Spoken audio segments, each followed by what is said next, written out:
நண்பர்கள் அனைவருக்கும் வணக்கம். நீங்க இதுவரை நமது வேலை வழிகாட்டி சேனலை சப்ஸ்கிரைப் பண்ணலாம்னா மறக்காம சப்ஸ்கிரைப் பண்ணிருங்க. உங்களுடைய நண்பர்களுக்கும் இதை ஷேர் பண்ணிருங்க. 392 அலுவலக உதவியாளருக்கு பாத்தீங்க அப்படின்னா, நேற்று பாத்தீங்கன்னா இந்த மார்க் நீங்க எவ்வளவு மார்க் ஸ்கோர் பண்ணிக்கிறீங்க அப்படிங்கிற அந்த லிஸ்ட் வெளியிட்டு இருந்தாங்க. இதை பார்த்த உடனே நிறைய பேர் பயப்படாதீங்க. கட் ஆஃப் கண்டிப்பா இந்த 20 to 30 இந்த ரேஞ்சுக்குள்ளதான் இருக்கும். சரிங்களா? அதனால நீங்க பயப்படாதீங்க. 20 to 30ல கண்டிப்பா இதுல டிகிரி ஹோல்டர் எல்லாருமே இதுல ரிஜெக்ட் பண்ணிருவாங்க. கண்டிப்பா அவங்க இதுல கலந்துக்கிறவே வாய்ப்பே கிடையாது. சரிங்களா? 392 அலுவலக உதவியாளர் டிகிரி படித்தவர் நீக்கம் செய்ய நடவடிக்கை இருக்காங்க. அதனால நீங்க 8ஆம் கிளாஸ் 10th 12th படிச்சவங்க நீங்க பயப்பட வேண்டிய அவசியம் இல்ல. கட் ஆஃப் 20 to 30 தான் இருக்கும். இப்போ பார்ட் ஏல நீங்க 10 மார்க்கும் பார்ட் பில 10 மார்க்கும் எடுத்திருந்தீங்கன்னா உங்களை டாக்குமெண்ட் அப்லோட் பண்ண சொல்லுவாங்க.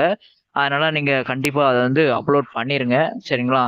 அப்லோட் பண்ண மறந்துடாதீங்க. மொத்த மதிப்பெண்கள் பாத்தீங்கன்னா தமிழ்ல 25, அதுக்கு நீங்க குறைஞ்சபட்ச மதிப்பெண் 10 எடுத்திருக்கணும். அடிப்படை பொது அறிவுல பார்த்தா 40 மார்க், அதுல நீங்க குறைஞ்சபட்சம் 10 மதிப்பெண்கள் எடுத்திருக்கணும் அப்படிங்கிற மாதிரி சொல்லியிருக்கிறாங்க. இதுக்கு பாத்தீங்கன்னா கட் ஆஃப் பார்ட் ஏல நீங்க எவ்வளவு மார்க் எடுத்ததாலும் அதை கால்குலேட் பண்ண மாட்டாங்க. பார்ட் பி இருக்குல்ல, பகுதி ஆவணால 40 மார்க்குக்கு நீங்க ஆவரேஜா ஒரு 20 மதிப்பெண்ல இருந்து ஒரு 30 மதிப்பெண் வரை எடுத்திருந்தீங்க அப்படின்னா இந்த ரேஞ்சுக்குள்ளதான் கட் ஆஃப் இருக்கும். சரிங்களா? அதுக்கடுத்து பாத்தீங்கன்னா இந்த முன்னுரிமை விடோ கேட்டகரி, டிசேபிள்டு இந்த மாதிரி இருந்தீங்கன்னா ஒரு ஆவரேஜா உங்களுக்கு பாத்தீங்கன்னா கட் ஆஃப் ஒரு 17ல இருந்து இருக்கும். ஆவரேஜா ஒரு 17 மார்க்ல இருந்து உங்களுக்கு கட் ஆஃப் இருக்கும். 17ல இருந்து முன்னுரிமை சான்றிதழ் பிரகாரம் இருந்தீங்கன்னா.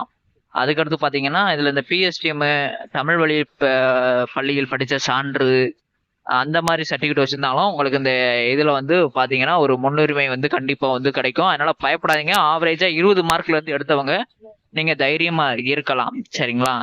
நம்ம இதுக்குன்னு ஒரு குரூப் கிரியேட் பண்ணிடுவோம். சரிங்களா? அந்த குரூப்ல ஜாயின் பண்ணிக்கங்க. உங்களுக்கு A to Z கன்ஃபியூஷனே கிடையாது. A to Z எல்லா நியூஸையும் நம்ம அந்த இதுல உங்களுக்கு கொடுத்துருவோம்.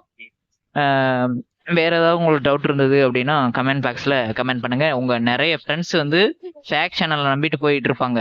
நான் எல்லா சேனல்லையும் சொல்லல, சேவை மனப்பான்மை உள்ள சேனலை பற்றி நான் சொல்லல. ஃபேக் சேனல் நிறைய உருவாயிருச்சுங்க. அதனால அந்த சேனல்ல போய் அடிக்ட் ஆகி ஏமாறுறதுக்கு நம்ம சேனலை அவங்களுக்கு ரெஃபர் பண்ணுங்க. தயவு செய்து உங்களுக்கு புண்ணியமா போகும். சரிங்களா? நன்றி, வணக்கம்.